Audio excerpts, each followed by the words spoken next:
welcome to Faith Lutheran Church.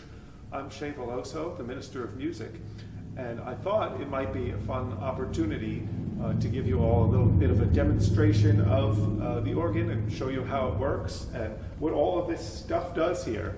It's kind of hard to see all of it from downstairs during church services, and so today I'll kind of give you an inside look of what goes on here and inside of the organ chamber and what all the pipes look like. So you might think to yourself, why are there so many keyboards and all of these buttons and all of these controls? Well, each section of these controls here, they all are designated to one of the various keyboards, or the pedal keyboard, which I play with my feet. And each one of these controls is called a stop, and each stop controls a set of pipes. Each set of pipes has the same distinct sound, but there's one pipe for every note on the keyboard. And so each one of these stops, if I push this down, that turns on 58 notes, all of that same tonal sound. And then each various different one controls a different set of sounds. And so I'll talk about a little bit about each of those sounds. There are 4 different general categories of organ pipes. The first one is called principal or diapason tone, and it's a sound that's unique only to the pipe organ, and it sort of forms the foundation of the organ. And they sound like this.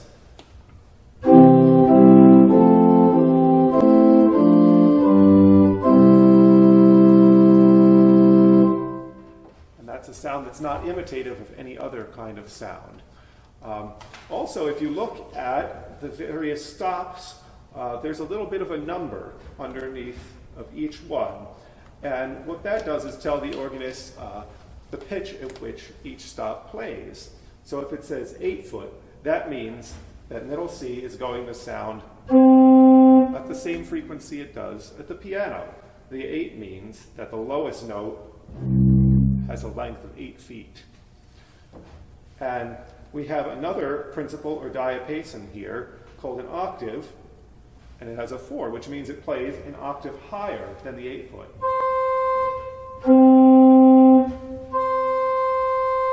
So from the same key, you then get 2 pitches. And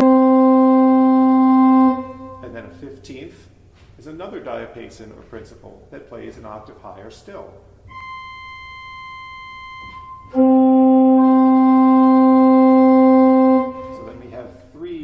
Notes all playing from the same key. And now you can begin to see why and how the organ has such a massive sonority when it's on full organ. There's another type of diapason or principal called a mixture, and there's a Roman numeral 4 here. And what that means is that it's playing 4 individual sets of higher pitched pipes, which give brilliance and color and clarity to the sound. And on their own, they sort of sound shrill. But I'll play the same passage for you without the mixture, and then I'll add it and play it again, and you can hear the kind of clarity that it gives.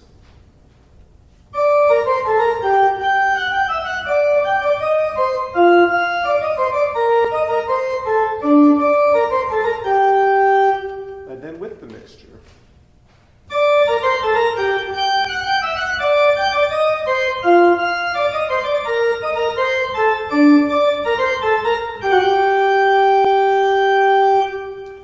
So I'll play a short passage for you from a hymn, O God, Our Help in Ages Past, and then you can hear the chorus, the principal chorus, which is all the principals together. You'll hear it build from 8 foot up through the mixture.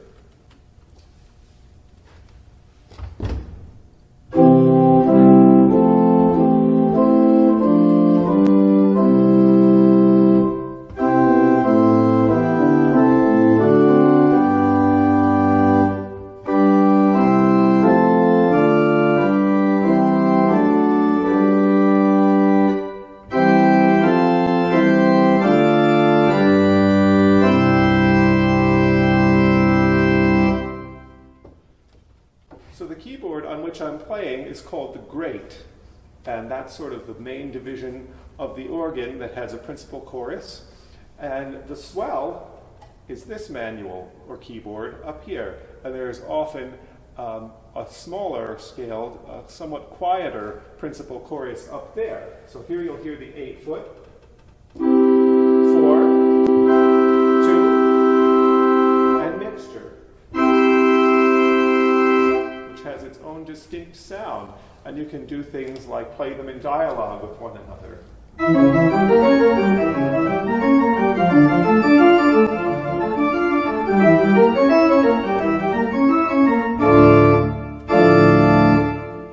And then you can always add them together by using something called a coupler, which will take the stops that are on this keyboard and bring them down here. And then you can have it all play together.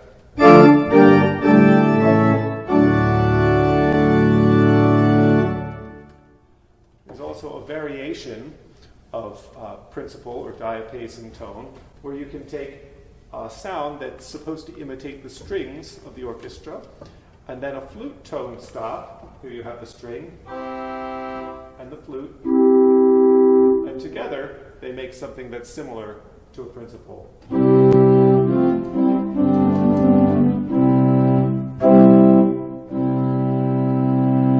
Similar sound, but much quieter. And then down here in the pedal, there is another set of principals.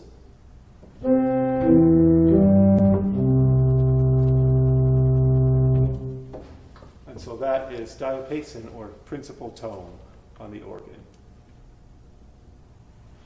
The second family of organ tone is the flute sound. And there are many different flutes in this organ, all imitative of different kinds of flutes, flute sounds that you might hear in the orchestra or recorders or that sort of thing. So one of the main flute sounds, I think the most useful, is called a gedeckt, which is a wooden pipe. And it's sort of rectangular. If you look down at it from the top, it looks like a rectangle. And it has a nice sprightly tone. You could use it for solo sounds or to blend with other stops. So here is the gedeckt.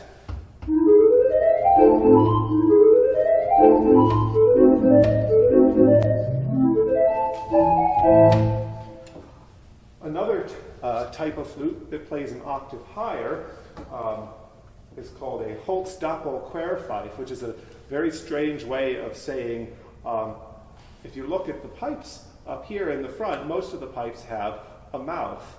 And so right when that tapered part, the foot of the pipe, comes to an end, there's an opening, and that's called the mouth of the pipe. And most pipes have one in the front, but a doppel flute has one in the front and one in the back, which gives it a different tone and makes it a little bit louder. And that one sounds like this.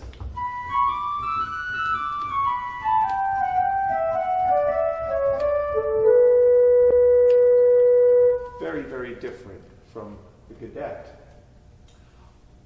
Another type of flute sound that we have is actually two different flutes playing at once. And one plays a fifth above the 4-foot, and the other one plays the third of the chord. So together, very low down, you hear them.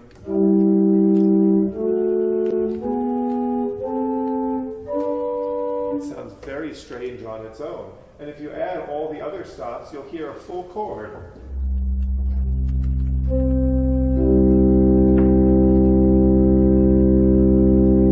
But it does, when you play it higher up, makes a very nice solo sound.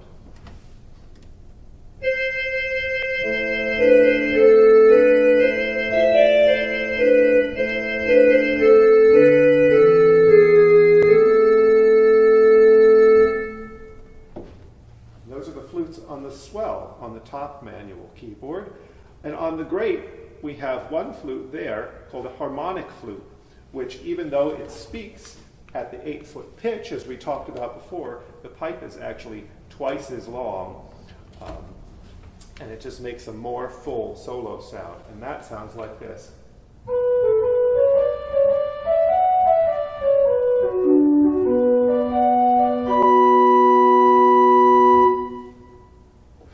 Down here on the lowest manual, it's called the positive division, and it has 3 different flutes. one called a Borden, which is very similar to the gedeckt,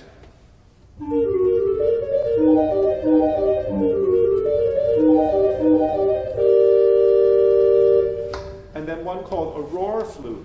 And a roar is a word for a chimney. So if you look at these pipes, which I'll show you later, it's a metal pipe and it has a cap on it and a little pencil-like chimney that comes out the top that gives it a very distinct speech.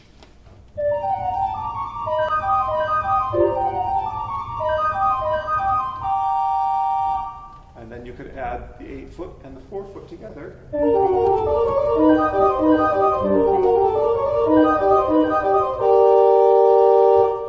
And then there's a flute higher still at 2-foot that's supposed to sound like a recorder. And you could play that, the 8-foot Borden, and the recorder 2 octaves higher together to make a nice sort of sprightly, colorful combination.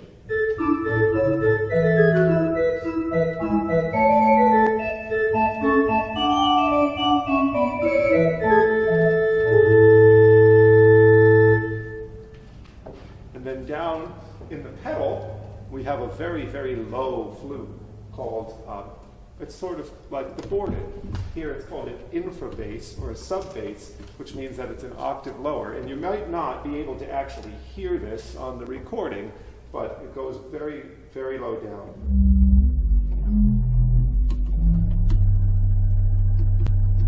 And that in some ways can be felt shaking things more than it can be heard. And that plays at 16-foot pitch. And some of these 16-foot stops are actually 16 feet tall or taller in order to get that very low resonance. And then we have one more kind of flute that is a hybrid, and it has some of the sound of a flute and some of the sound of a string, which I'll demonstrate next. So this is the Spitz flute, which is a very narrow flute, the pipes of which taper up and get smaller at the top. And the Spitz flute sounds like this.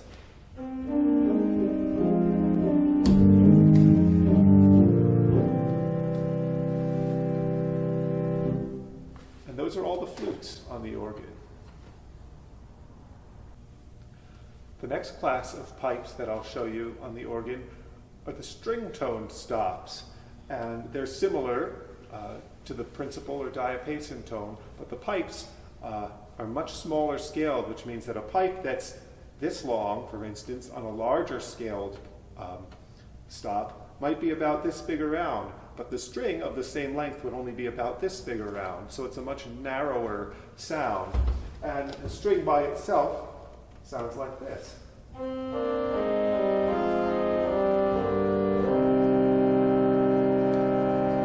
That particular string is called a viola da gamba, which is an ancient string instrument that's somewhere between a cello and a viola. And rather than being held like this, as a viola would, it's held between the legs and bowed this way. So it's imitative of that sound. And on almost every organ, a string has a pair that goes with it called a celeste. And it's tuned just a little bit higher. So if you listen to that one on its own, it sounds very similar, but a little quieter.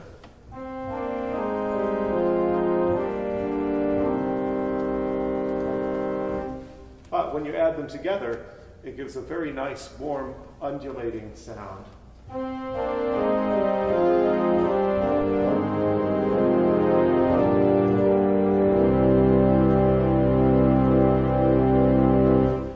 And the Spitz flute, which I demonstrated earlier, can be added to that because it does have such string-like qualities to it, to add a third string sound. So, if you listen to the strings by themselves, and then add the Spitz flute to it,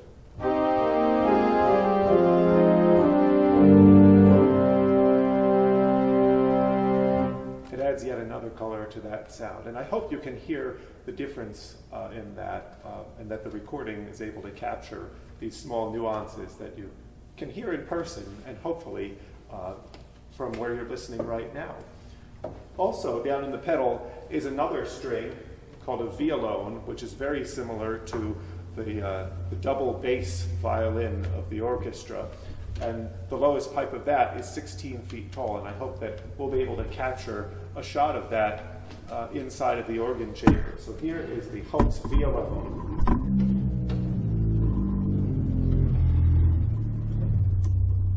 And again, I hope that you can hear that because those frequencies get very low.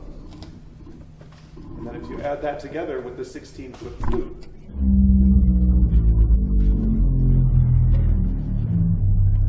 you get a really nice full sound to undergird larger combinations of sounds on the organ. So those are the strings of the organ. The fourth and final category of organ tone is the reed tone. And these pipes are very different from all the others. The other pipes are variations on how a little whistle would work, a toy whistle would work. This, however, is reeds are more like how a woodwind would work. So there's a boot, and inside of the boot of the pipe is a narrow tube called a shallot, and then there's a tongue, or a brass tongue, or a reed, and the air going through makes it vibrate together, and then the resonator, which is the long part of the pipe in the top, makes the sound louder and fuller and gives it color. And so there are two kinds of reeds. There are chorus reeds and solo reeds, some of which can be used for both. The chorus reeds are meant to build up the full organ sound. So you have your principal chorus, and to that you can add a reed to add power and fullness. And then there are the solo reed stops, which are often imitative of orchestral sounds. So one of the sounds we have here is imitative of a trumpet, and there are actually two of them, one on the great and one in the swell. And the one in the swell is a very bright, brassy, French-style reed, and it sounds like this.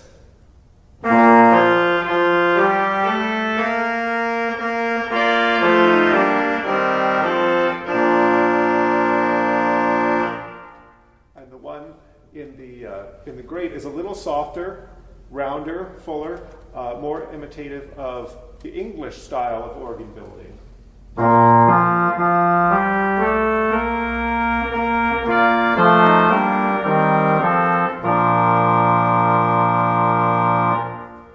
There's also a bassoon, which is imitative of the orchestral instrument, the bassoon, that plays an octave lower.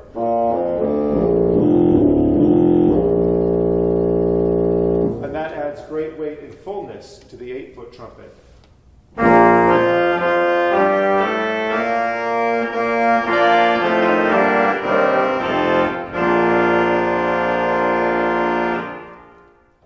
Also, if you add the two trumpets together, you get the brightness of one and the fullness of the other that make a really wonderful solo sound. So here's the French trumpet on its own,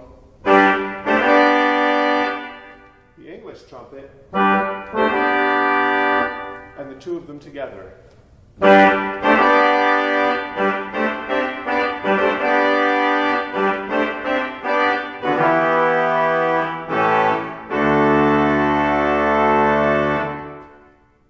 So it's by listening to different sounds and trying things out and seeing what does and doesn't work together that we get so many different sounds out of the organ. Two other reeds that this organ has, one is an oboe, imitative of the orchestral instrument.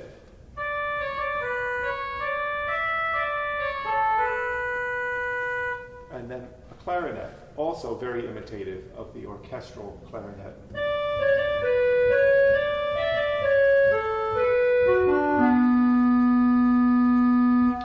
And then down in the pedal, we have a Posaune, which is the German word for trombone, and that is very similar to the trumpet stop, but it goes an octave lower.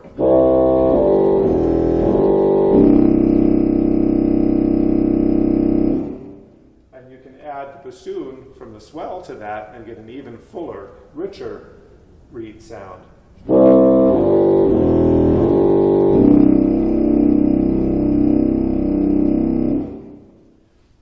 So those are the reed tones of the organ, and I'll show you now a couple other things that the organ can do. You wonder, how are you able to change all of these things while you're playing?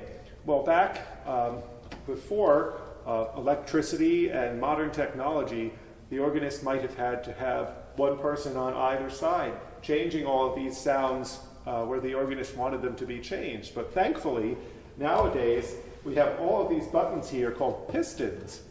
And each piston, you're able to set to it any combination of the stops that you want. There are 12 of them here that are called generals, and they control stops from all the divisions: pedal, swell, great, and positive. And there are 12 of them. So you can have 12 different combinations of all the stops on the organ.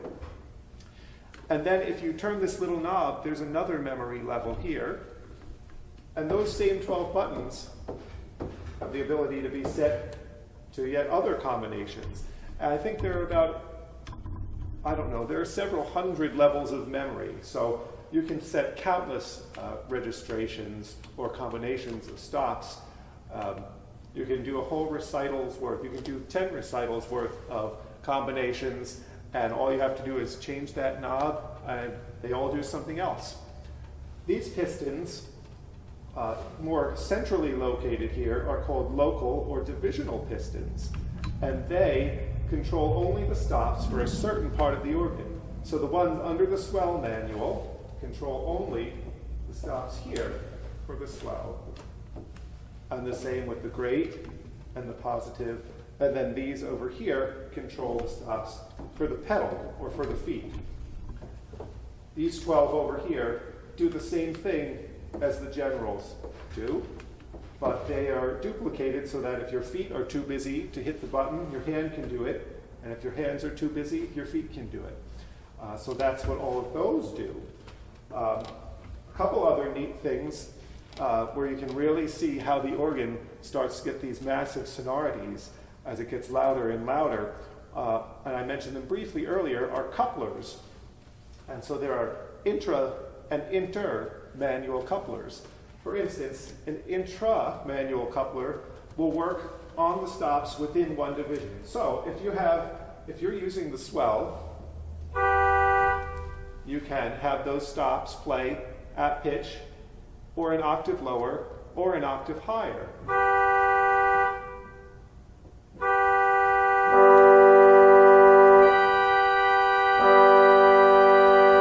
So by playing those two notes, you're now playing 6 notes instead. And then you can take pipes from one section of the organ and add them to another section. So I can take the trumpet from the swell, I can play it in the swell, I can play the same thing down here on the positive, or the same thing here on the great. And I can play it down in the pedal too. And again, you can do that at the octave, up the octave, or down the octave.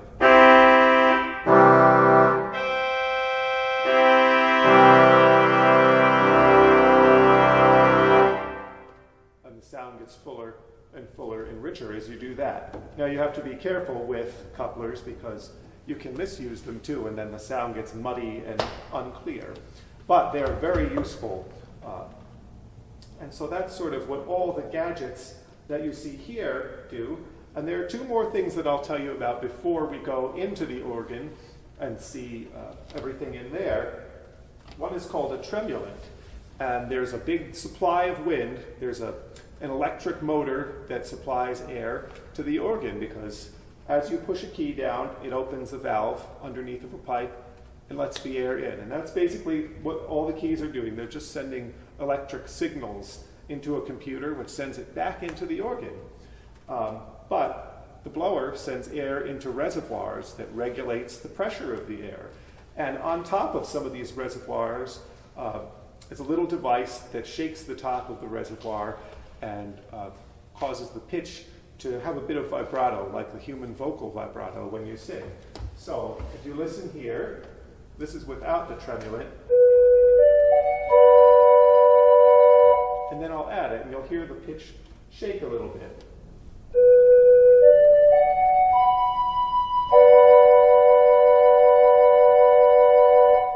And that's very useful too. There's another one down here on the positive for those stops, but it doesn't work right, so we need to get that fixed at some point. Also, a very useful tool, all of the stops in the Swell are enclosed in a big wooden box, and in front of it are louvers that resemble Venetian blinds. And with this pedal right here, I can open and close those shades, and they'll stop wherever I stop moving it. So it can cause the sound to swell, which is why the division is named the Swell. So it's very useful, for instance, if you want a big full registration like this with reeds and mixtures, but you don't want it to be all that loud, you can push this pedal down and it'll close those Venetian blinds or shutters, and you'll have the same sound but softer.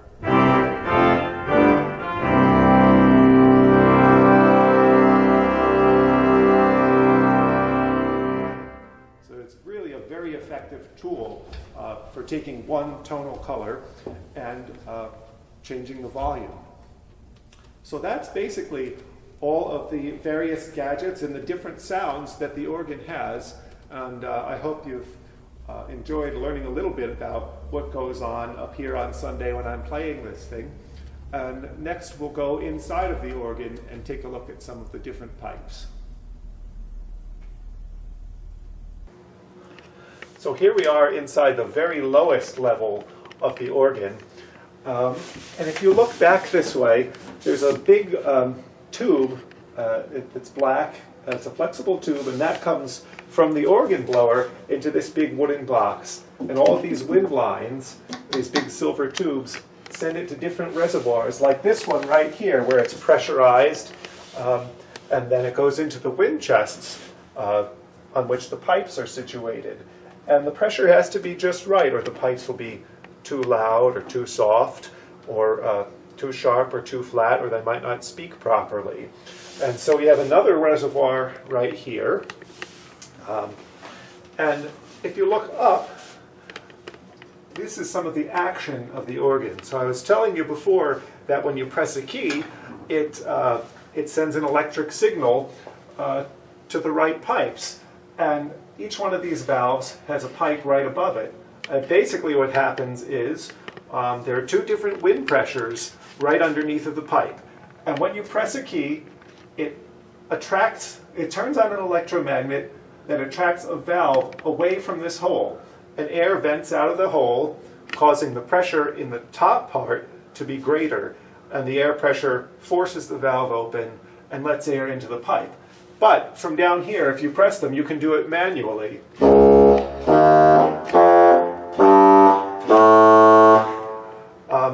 And I also told you before about the tremulant, which is this. It's inside of this little box right here. And it causes this thing to shake. This is another reservoir of sorts. It's called a schwimmer. And I'll play an organ pipe with one of these valves, and then I will shake this with my hand, and you'll hear, hopefully, the tremolo effect.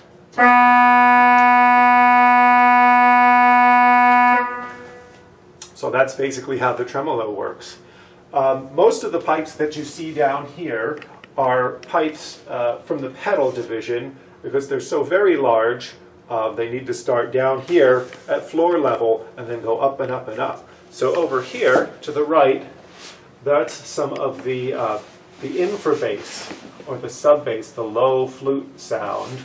And then the blue ones there. And then if you look over here, the three very lowest, largest pipes here of the infrabass are on this side.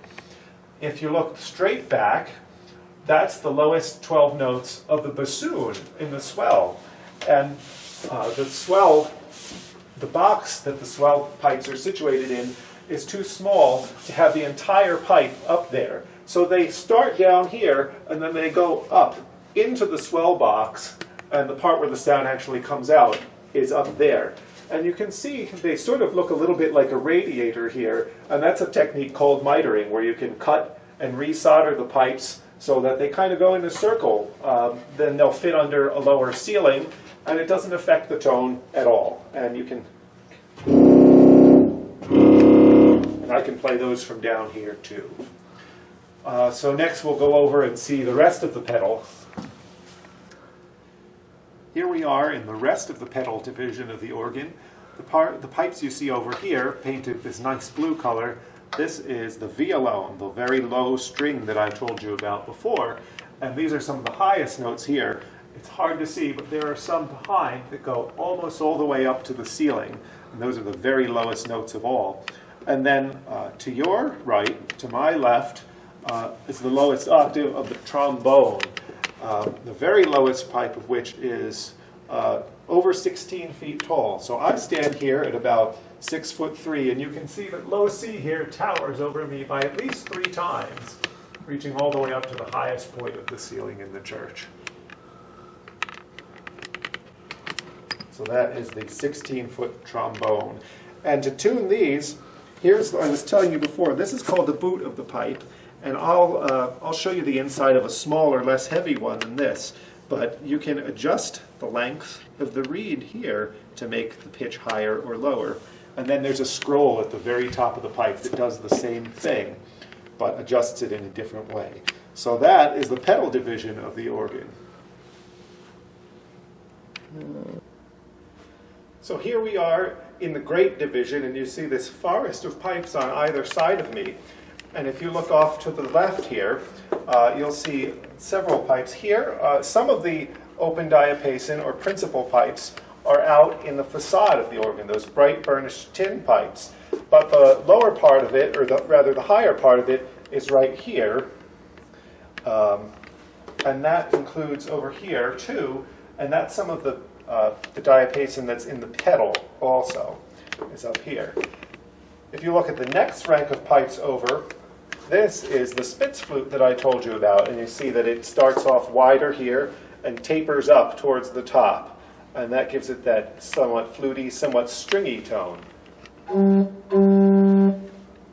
So if you look here, this bottom part of the pipe is called the toe, or the foot, and this is called the body, or the resonator. Some people call it different things, and this is the mouth of the pipe here, and inside is this little metal disc called a languid, and the air comes through here and shoots out through the languid, both going in front of and behind this, which is called the upper lip.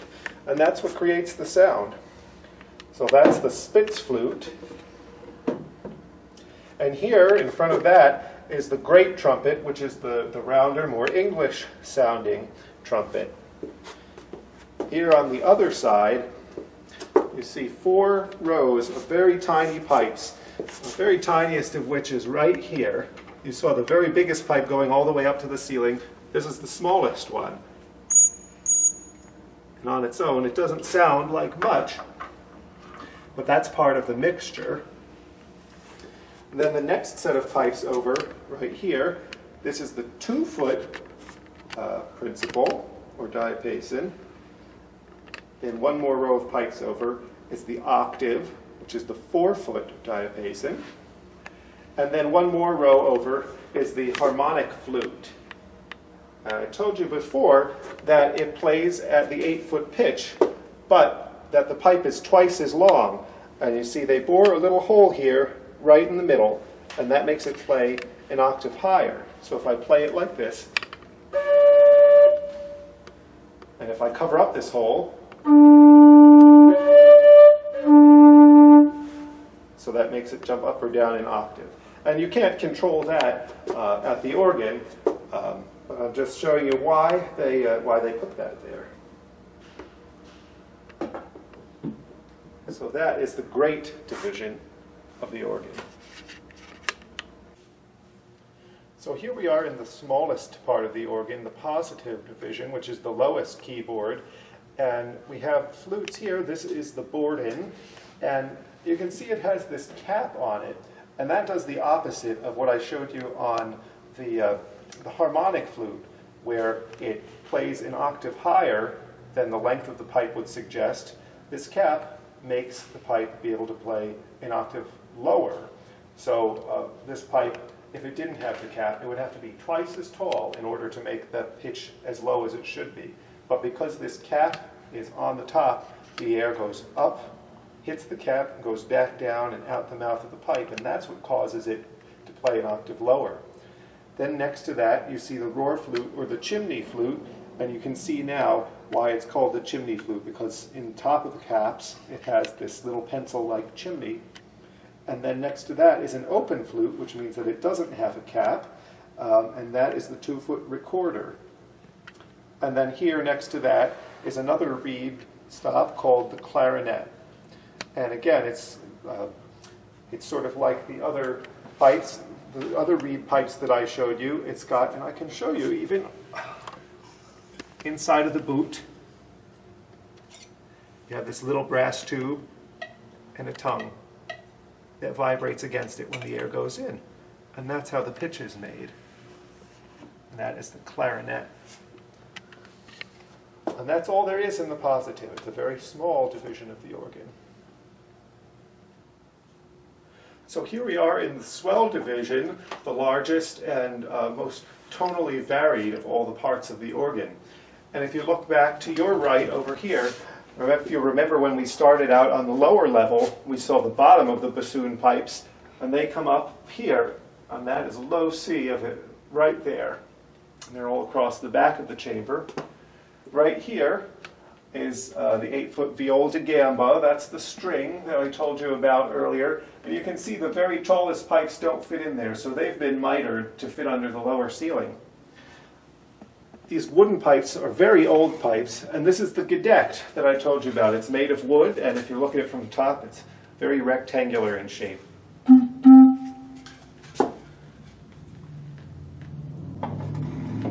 The next set of pipes is another reed. This is the oboe, and you can see that this is the French trumpet next to it, but the oboe is a much smaller scale, which means that a pipe that plays the same pitch is much smaller around on a pipe that's smaller scaled, like the oboe, and then the larger French trumpet.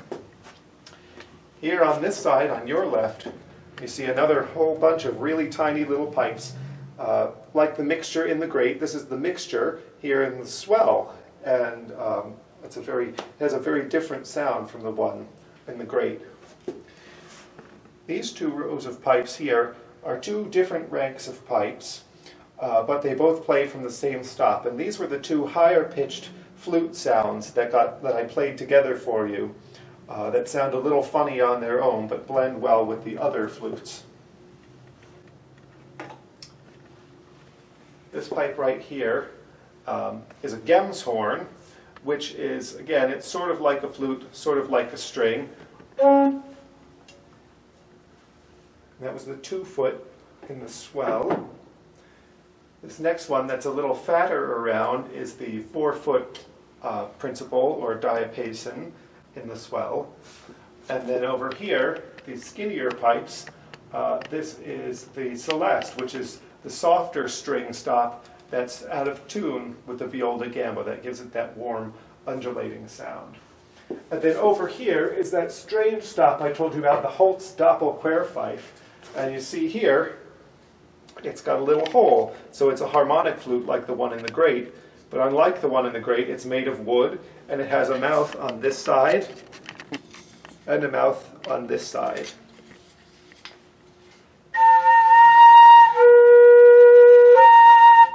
And you can do the same thing by covering up that hole. And then beyond that, you see those big louvers or Venetian blinds that I told you about, and those open and close to control the volume of the swell division. So that is the swell division on this organ. Thanks again for joining me today. I hope you've enjoyed this little tour of the organ and got to see some things that you haven't seen before. I hope you've enjoyed this, and I hope you'll join us again next week for another half-hour recital that I'm going to do. And before we leave, I'm just going to play a couple verses of hymn so that you can hear the organ go from soft to very loud and hear everything get added and see it get added and have the sound get fuller, so we can sort of demonstrate everything we talked about today. Thanks again for joining me.